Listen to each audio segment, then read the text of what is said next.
নমস্কাৰ প্ৰিয় শ্ৰোতা বন্ধুসকল, আশা কৰোঁ আপোনালোকৰ সকলোৰে ভাল। এগৰাকী শক্তিশালী নাৰী হ'বৰ কাৰণে কিছুমান গুণৰ প্ৰয়োজন। মনৰ শক্তিশালী নাৰী, যিবোৰ নাৰীৰ মনৰ শক্তি আছে, যিসকল নাৰী কেতিয়াও পিছ পৰি থাকিবলৈ নিবিচাৰে আজিৰ এই যুগত, সেইসকল নাৰীৰ কথা মই ক'বলৈ বিচাৰিছোঁ। তেওঁলোক মনেৰেও অতি শক্তিশালী, তেওঁলোক আগবাঢ়ি যাওক। নাৰী মহীয়সী, নাৰীয়েই হৈছে শক্তি, অনন্যা, নাৰীয়েই হৈছে ঘৰৰ মহতী লক্ষী। সেইকাৰণে নাৰী আগবাঢ়ি যাওক, আৰু সেই আগবাঢ়ি যাবৰ কাৰণে নাৰী শক্তিশালী হ'ব লাগিব। আৰু সেই শক্তিশালী হ'বৰ কাৰণে আজি কিছুমান গুণ আনিছোঁ মই, যিসকলে আপোনালোকক আৰু শক্তিশালী কৰি তুলিব পাৰিব। ১ নম্বৰ গুণটো হৈছে সাহস।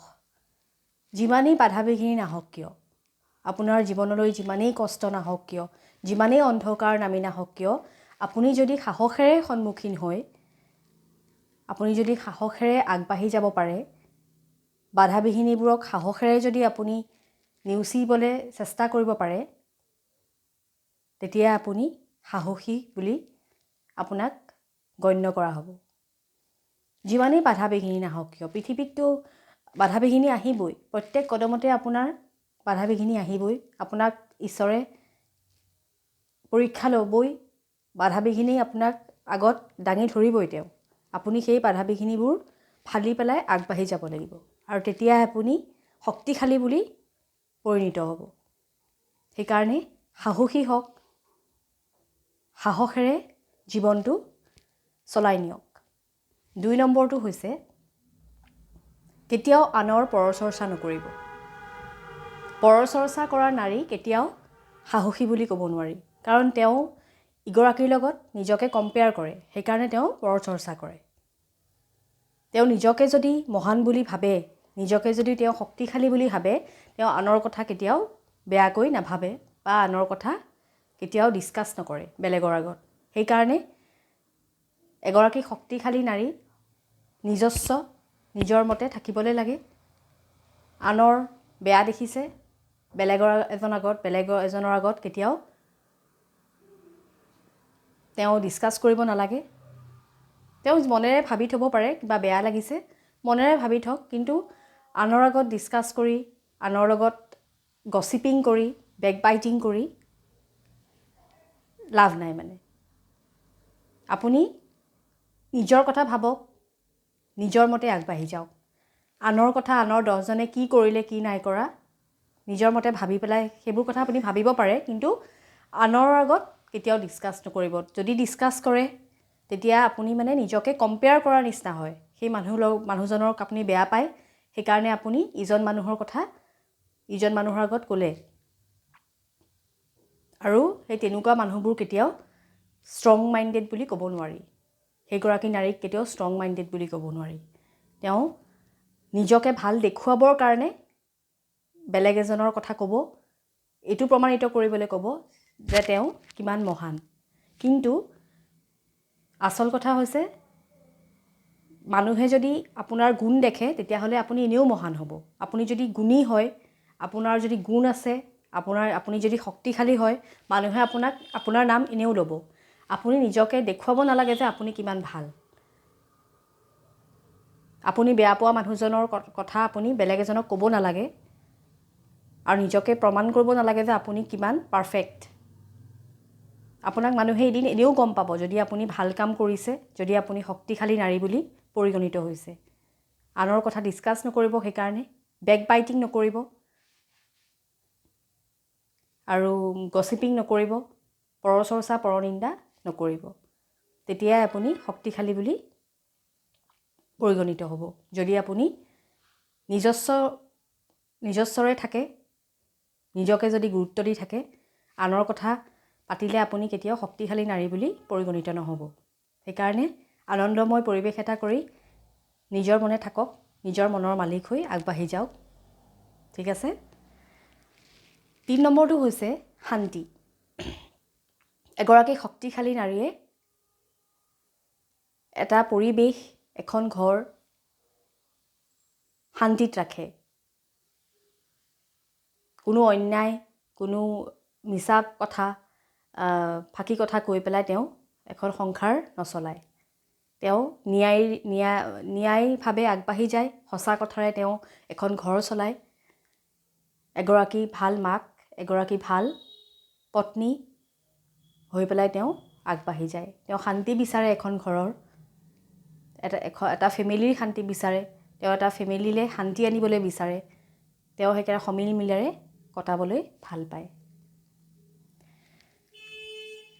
4 নম্বৰটো হৈছে নিজকে সদায় তেওঁ বিজি ৰাখে। তেওঁ নিজকে বিজি ৰাখে। তেওঁ এটা ক্ৰিয়েটিভ মাইণ্ড লৈ পেলাই তেওঁ সৃষ্টিশীল মনোভাৱেৰে তেওঁ আগবাঢ়িবলৈ বিচাৰে।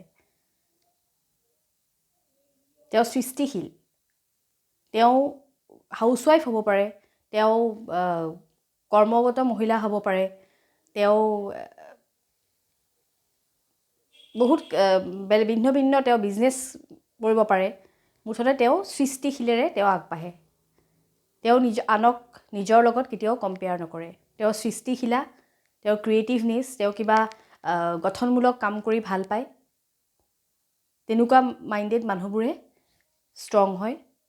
গঠনমূলক কাম যিসকলে কৰে, যিসকল নাৰীয়ে গঠনমূলক কাম কৰে, নিজকে বিজি ৰাখে, এনেই লোকৰ পৰনিন্দা পৰচৰ্চা নকৰি পেলাই তেওঁলোকে নিজৰ কামত মনোনিৱেশ কৰে। বহুত তেনেকুৱা কাম থাকিব পাৰে। গাৰ্ডেনিং কৰা থাকিব পাৰে, আৰ্ট কৰা থাকিব পাৰে, পেইণ্টিং কৰা, এনেকুৱা বহুত কাম থাকে। চিলাই কৰা, আজিকালি এনেকুৱা বহুত কাম আছে যিসকলে চুৱেটাৰ গোঠা, এইবোৰ কাম কৰিব পাৰে। তেওঁলোকে নিজকে ইনভলভ ৰাখে সেই কামবোৰৰ লগত। আৰু যেতিয়া তেওঁলোকে সেই কামবোৰত ইনভলভ ৰাখে, তেওঁলোকে নিজৰ মনত এটা সাহস পায়, এটা গুৰুত্ব পায়। নিজকে এটা গুৰুত্বপূৰ্ণ তেওঁলোকে এগৰাকী মহিলা বুলি পৰিগণিত কৰিব পাৰে। কাৰণ তেওঁলোক সেইবোৰ কামত বিজি হৈ থাকে। তেওঁলোকৰ চিন্তাধাৰা বেলেগত নাথাকে। আৰু তেওঁলোকৰ পৰা মানুহে শিকিব পাৰে, কাৰণ তেওঁলোক হৈছে সৃষ্টিশীলা, তেওঁলোক হৈছে সৃষ্টিশীল। সেইকাৰণে এগৰাকী ষ্ট্ৰং স্ত্ৰী হ'বৰ কাৰণে, এগৰাকী ষ্ট্ৰং মাইণ্ডেড ওমেন হ'বৰ কাৰণে আপুনি চেষ্টা কৰক, সৃষ্টিশীল হওক আৰু আগবাঢ়ি যাওক, যাতে মানুহে আপোনাৰ পৰা কম বেছি পৰিমাণে কিবা শিকিব পাৰে। তেনেকুৱা এটা মাইণ্ড লৈ পেলাই সমাজত আগবাঢ়ি যাওক। 5 নম্বৰটো হৈছে প্লেনিং কৰা, পৰিকল্পনা কৰা কিবা লাইফত। এগৰাকী সৃষ্টিশীলা মহিলাই, এগৰাকী এম্পাৱাৰমেণ্ট মহিলাই, যিগৰাকী মহিলা ষ্ট্ৰং মাইণ্ডেড, তেনেকুৱা মহিলাই ফিউচাৰ প্লেনিঙৰ কথা চিন্তা কৰে। প্ৰেজেণ্টত নাথাকে, তেওঁলোকে ফিউচাৰৰ কথাও চিন্তা কৰে। আহিবলগীয়া দিনবোৰত তেওঁলোকে কি কৰিব, কি প্লেনিং ল'ব, ঘৰখনৰ উন্নতিৰ কাৰণে কি প্লেনিং তেওঁলোকে কৰিব, এনেকুৱা কথা কিছুমান তেওঁলোকে চিন্তা কৰে। আহিবলগীয়া দিনবোৰত তেওঁলোকৰ কেনেকুৱা এটা প্লেনিং কৰিব, এনেকুৱা পৰিকল্পনা কৰিলে কি হ'ব, তেওঁলোকৰ আহিবলগীয়া দিনবোৰত ফিউচাৰটোত তেওঁলোকৰ যাতে উন্নতি হওক, সেই তেনেকুৱা কথা কিছুমান চিন্তা কৰি পেলাই ঘৰখন চলাই নিয়ে। সেয়া চাকৰিও হ'ব পাৰে, ইঞ্চুৰেঞ্চ কৰাও হ'ব পাৰে, বিজনেছ কৰাও হ'ব পাৰে। মুঠতে এনেই নাথাকি পেলাই কিবা এটা ইনভেষ্ট কৰিবৰ কাৰণে তেওঁলোকে চিন্তা কৰে।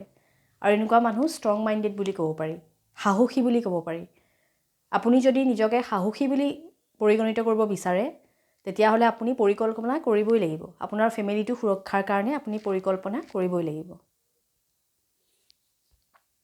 6 নম্বৰটো হৈছে এনকাৰেজ কৰা। আপুনি আপোনাৰ পুৰুষক, আপুনি আপোনাৰ ল'ৰা ছোৱালীক এনকাৰেজ কৰিব লাগিব। প্ৰত্যেক কথাতে এনকাৰেজ কৰাটো খুবেই দৰকাৰী, কাৰণ আপুনি হৈছে এখন ঘৰৰ স্ত্ৰী, আপুনি এখন ঘৰৰ হোম মেকাৰ নহয় জানো? এখন ঘৰ আপুনি বনায়, সেই ঘৰখন আপুনি বনাবৰ কাৰণে বহুত চেষ্টা কৰে, বহুত কষ্ট কৰে। আপোনাৰ ল'ৰা ছোৱালী, আপোনাৰ হাজবেণ্ডৰ লগত আপুনি বহুতখিনি পৰিকল্পনা কৰে। আপুনি পৰিকল্পনা যদি কৰে, আপুনি এনকাৰেজো কৰিব পাৰিব লাগিব।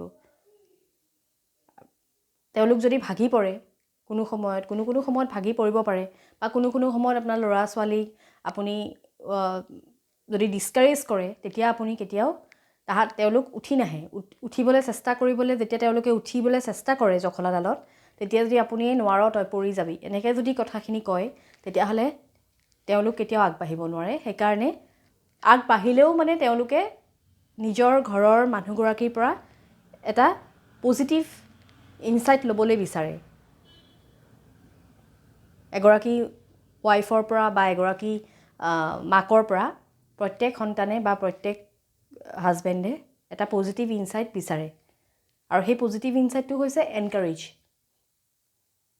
এপ্ৰিচিয়েশ্যন এনকাৰেজ কৰক আৰু এপ্ৰিচিয়েট কৰক এনকাৰেজ যদি আপুনি কৰিব পাৰে তেতিয়াহ'লে আপুনি এপ্ৰিচিয়েটো কৰিব পাৰিব লাগিব সব কথাতে কিবা এনকাৰেজ বস্তু এটা নোৱাৰিলে কোনোবাই কিবা আপোনাৰ হাজবেণ্ডে বা আপোনাৰ ল'ৰা ছোৱালীয়ে এটা বস্তু কৰি পৰা নাই বা এনেকৈ জখলাখনত উঠি পৰি যায় জীৱনৰ জখলাৰ কথা কৈছোঁ দেই মই জীৱন মানেই হৈছে এখন জখলা আপুনি চিধাই ডাইৰেক্ট ওপৰত উঠিবগৈ নোৱাৰে আপুনি পৰিহে উঠিব সেই পৰিবৰ পৰা সময়ত যদি আপুনি তেওঁলোকক ডিছকাৰেজ কৰে তেতিয়াহ'লে আপুনি ষ্ট্ৰং মাইণ্ডেড মানুহ নহয় আপুনি নিজেই ভয়াতুৰ সেইকাৰণে আনকো আপুনি ডিছকাৰেজ কৰিছে সেইকাৰণে নিজকে যদি আপুনি ষ্ট্ৰং বুলি ভাবে তেতিয়াহ'লে আনকো আপুনি ষ্ট্ৰং বনাওক আপোনাৰ ঘৰৰ ফেমিলিটোক ষ্ট্ৰং বনাওক আপোনাৰ হাজবেণ্ড আপোনাৰ ল'ৰা ছোৱালীক আপুনি এনকাৰেজ কৰক এনকাৰেজ কৰিলেই তেওঁলোক ষ্ট্ৰং হ'ব আৰু আপুনিও নিজে এনকাৰেজ আপোনাৰ সাহস থাকিব লাগিব তেতিয়াহে আপুনি আনক সাহস দিব পাৰিব আপোনাৰ নিজৰ কাৰেজ থাকিলেহে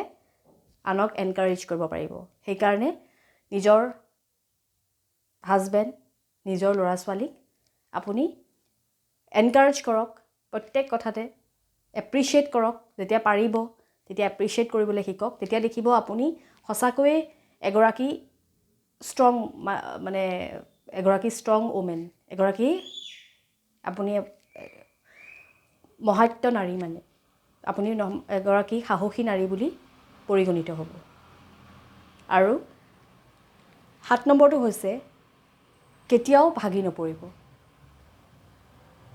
এই পৃথিৱীখন খুবেই অন্ধকাৰ খুবেই খোলা বোমা আপুনি পোহৰ দেখিবলৈ হ'লে বহুত কষ্ট কৰিব লাগিব এই পৃথিৱীখনত আৰু আপুনি যদি ভাগি পৰে এনেকুৱা খোলা বোমা পথত সংসাৰৰ খোলা বোমা পথত যদি আপুনি ভাগি পৰে তেতিয়া আপুনি কেতিয়াও সাহসী বুলি পৰিগণিত নহ'ব আপোনাৰ মনটো স্থিৰ কৰক কেতিয়াও ভাগি নপৰিব চেষ্টা কৰক সংসাৰখন টানি নিবলৈ হ'লে সংসাৰখন আগবঢ়াই নিবলৈ হ'লে আপোনাৰ ফেমিলিটোক আপোনাৰ পৰিয়ালটোক আপুনি উজ্জ্বল কৰি তুলিবলৈ হ'লে আপুনি বহুত আপছ এণ্ড ডাউনছ পাব লাইফত তথাপিও আপুনি কেতিয়াও পৰি নাযাব ভাগি নপৰিব কেতিয়াও সাহসেৰে আগবাঢ়ক তেতিয়া আপুনি এগৰাকী ষ্ট্ৰং মহিলা বুলি পৰিগণিত হ'ব এই কথাকেইটা যদি 7টা পইণ্ট যদি আপোনালোকে গুৰুত্ব সহকাৰে লয় আজি যদি মোৰ ভিডিঅ'টো ভাল লাগিলে আৰু গুৰুত্ব সহকাৰে যদি আপুনি এই পইণ্টছকেইটা লয় 7টা পইণ্টছ মোৰ এই 7টা পইণ্ট যদি আপুনি গুৰুত্ব সহকাৰে লয় সঁচাকৈ আপুনি শক্তিশালী বুলি পৰিগণিত হ'ব ঠিক আছে যদি আজি এই ভিডিঅ'টো ভাল লাগিলে লাইক কৰিব সাবস্ক্ৰাইব কৰিব শ্বেয়াৰো কৰিব আকৌ আহিম মই আপোনালোকৰ ওচৰলৈ এটা নতুন ভিডিঅ' লৈ আজিলৈ আহিছোঁ নমস্কাৰ